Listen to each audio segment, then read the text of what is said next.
Absolutely. The parents and teachers that I spoke to today told me they were devastated by this news, and they said the people who are going to be harmed the most by this are some of the district's most vulnerable children.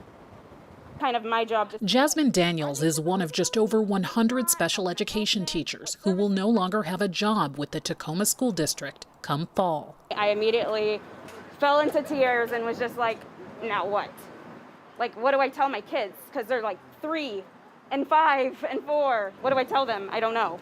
The district is laying off 104 paraeducators like Jasmine and cutting hours for 300 more. They are elected to speak for us, and they completely ignored not only parents, but staff and legislators.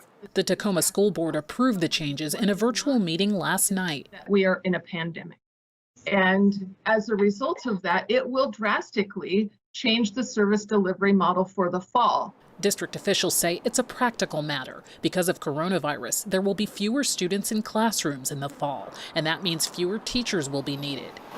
Katie Young, who has 2 children with special needs, fears they will bear the brunt of the board's decision. I worry that that's going to further stunt that development.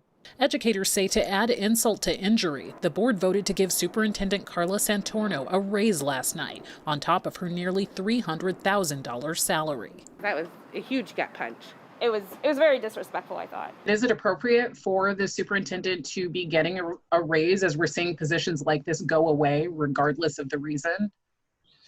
Nearly every one of our school district employees will be getting a salary increase in the coming year. District spokesman Dan Volpel says the superintendent had foregone salary increases over the last 2 years. He stressed that the paraeducator cuts are not budget related, but necessary because of the pandemic. Will the superintendent be speaking to any of these issues? I'd like to talk to her about it. Why wouldn't she speak to this? I mean, it's obviously very controversial for people whose I think I've answered all of your questions, and she made some comments about it during the board meeting last night.